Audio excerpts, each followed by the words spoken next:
बहुत ही मान और सम्मान के योग हरियाणा प्रदेश के यशस्वी मुख्यमंत्री बड़े भाई नारायण सिंह सैनी जी,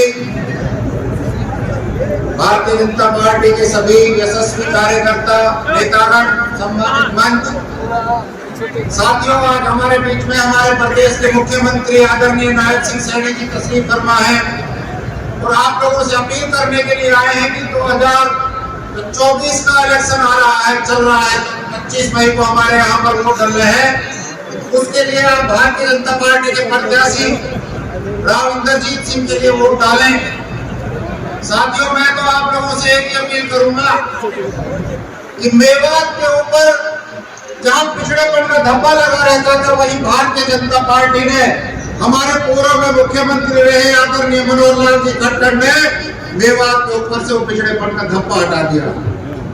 हमारे मेवात के नौजवानों को रोजगार देना शुरू कर दिया है।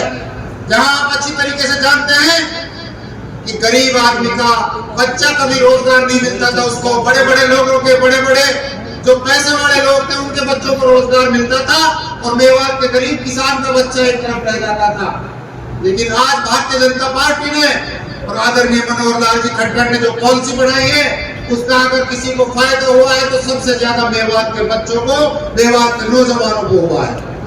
हमें धन्यवाद करना चाहिए भारतीय जनता पार्टी की पॉलिसी को, जहां 36 बिरादरी को लेकर के, 36 बिरादरी के समाज को लेकर के विकास कार्य कर रही है।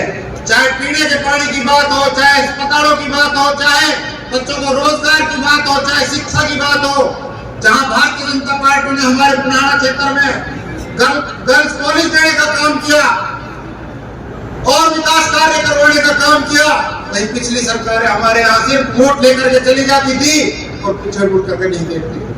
साथियों, मैं एक बात जरूर कहना चाहूंगा, पिछली बार भाई हमने कांग्रेस का कैंडिडेट वोट दिवाई और वोट मेवात में से बहुत ज्यादा मिली, लेकिन बड़े अफसोस की बात है जहां मेवात में से 70 और 80% वोट कांग्रेस को जाती थी, कांग्रेस के लोग मुड़ करके मेवात को नहीं देखते और भारतीय जनता पार्टी को वोट भी नहीं गए। फिर भी भारतीय जनता पार्टी ने मेवात के नौजवानों को, मेवात के गरीब किसान को, मेवात की 36 बिरादरी को सम्मान और मान की इज्जत दी है। आप देख सकते हो राजा हसन खान मेवाती, हमारे मेवात के वीर योद्धा जो 12,000 शहीदों के साथ शहीद हुए थे खानवा के युद्ध में, जहां कांग्रेस की सरकार ने कभी हमारे बुजुर्गों को याद नहीं किया, उसी सम्मान को भारतीय जनता पार्टी ने हमारे लोगों को देने का काम किया। हमें शुक्रिया अदा करना चाहिए।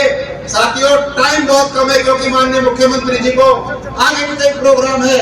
मुझे जो बोलने का मौका दिया है, मैं उसके लिए शुक्रिया अदा करता हूं और आप सब साथियों से अपील करता हूं, ये मेवात का भविष्य और मेवात की इज्जत आप लोगों के हाथ में है, क्योंकि भारतीय जनता पार्टी के हाथ में ही मेवात का भविष्य सुरक्षित है।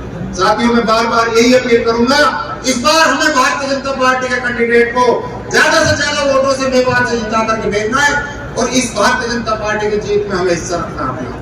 इन्हीं बातों के साथ मैं अपनी बात को समाप्त करता हूं। बातें तो बहुत सी और भी थी कहने के लिए, लेकिन इंशाल्लाह बहुत जल्द फिरोजपुर जिले का माननीय मुख्यमंत्री जी आएंगे, वहां खुल करके हम अपनी बात रखेंगे। आप सब यहाँ पर आए, आप सबका बहुत बहुत शुक्रिया। जय हिंद, जय भारत।